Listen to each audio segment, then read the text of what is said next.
que vous pensez que le référentiel du PSE peut nous emmener vers l'émergence? Est-ce que je pense que le plan Sénégal émergent oui. peut nous emmener vers l'émergence? Bon, le plan Sénégal émergent, il est, si je peux m'exprimer ainsi, il émerge là. C'est un plan qui n'a pas encore atteint sa vitesse de croisière. Il nous semble aujourd'hui difficile de prédire ce qui va se passer. Mais nous avons un certain nombre d'éléments qui nous permettent malgré tout de nous prononcer sur la question de l'issue éventuelle du plan Sénégal émergent.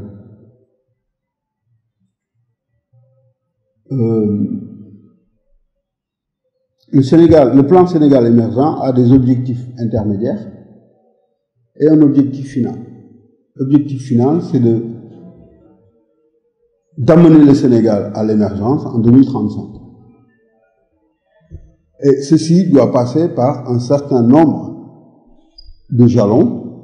Et si on regarde les jalons, on peut quand même constater qu'il y a un certain nombre de retards dans la réalisation des projets qui doivent structurer le plan Sénégal émergent. D'une part. Mais d'autre part, le plan Sénégal émergent, dans sa formulation, est un document que j'ai lu et apprécié, qui est bien fait, mais encore une fois, qui ne sort pas de cette vision néolibérale du développement. Et je suis prêt à parier qu'en 2035, le Sénégal ne sera pas émergent et que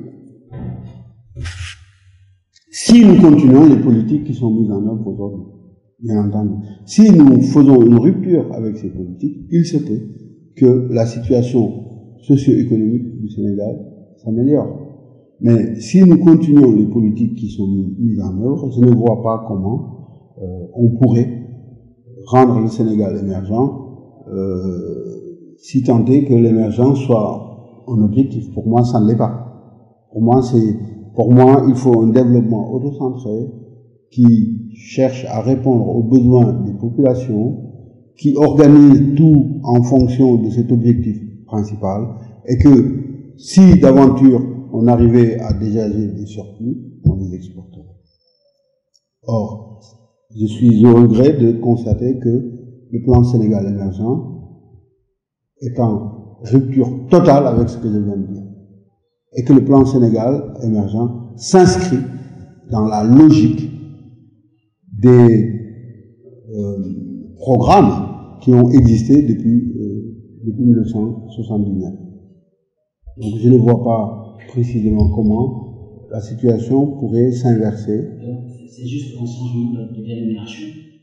Le plan Sénégal émergent et les autres plans qui les ont précédés. C'est du pareil. Le fondement, c'est du néolibéralisme. On ne peut pas dire ça. Il faut simplement dire qu'il y a une volonté de poursuivre cette politique. Parce que je ne vois pas en quoi le plan Sénégal émergent serait en rupture avec les plans de développement qui l'ont précédé. Mais je ne peux pas dire que c'est la même chose. Je dirais simplement qu'il y a une continuité dans cette orientation de politique économique.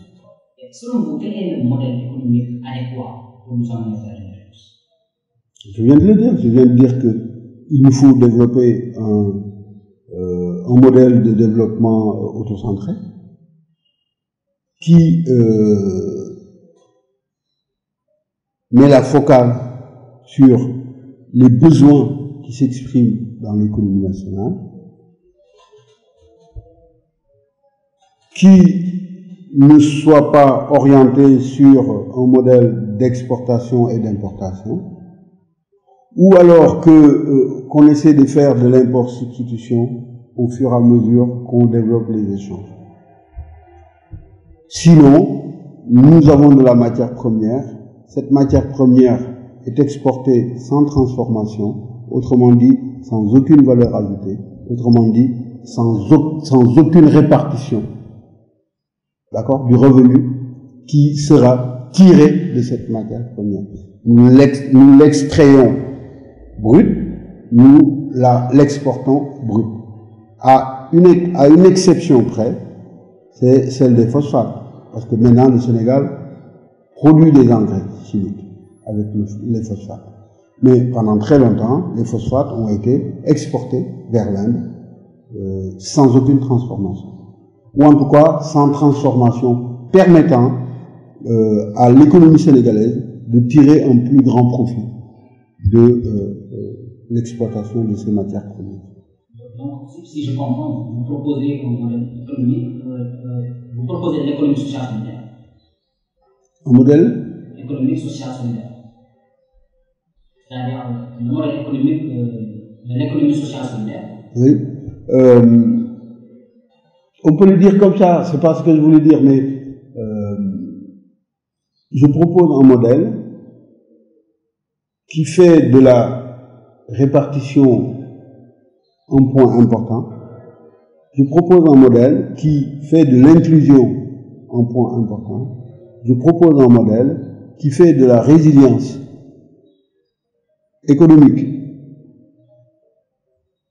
du modèle, que ce soit un élément essentiel, c'est-à-dire un modèle qui respecte l'environnement, c'est-à-dire un modèle qui est respectueux de cet environnement, c'est-à-dire un modèle qui respecte les modèles sociaux, qui essaie de lutter contre les inégalités, qu'elles soient intra- ou interterritoriales. Voilà ce que je propose. Alors, évidemment, l'économie sociale et solidaire pourrait être un levier de transformation sociale. Parce que c'est un modèle dont l'objectif n'est pas le profit. Son objectif, c'est de répondre aux besoins de la population. C'est de porter un projet politique de démocratisation dans l'ère de la production économique, de biens et de services. C'est un modèle qui cherche à introduire une démocratie, une gouvernance qui soit démocratique, qui inclut les salariés et la direction au sein des espaces de gouvernance de l'entreprise. Donc c'est un modèle, me semble-t-il, qui pourrait permettre, bien sûr, d'aller vers le type de développement que nous voulons.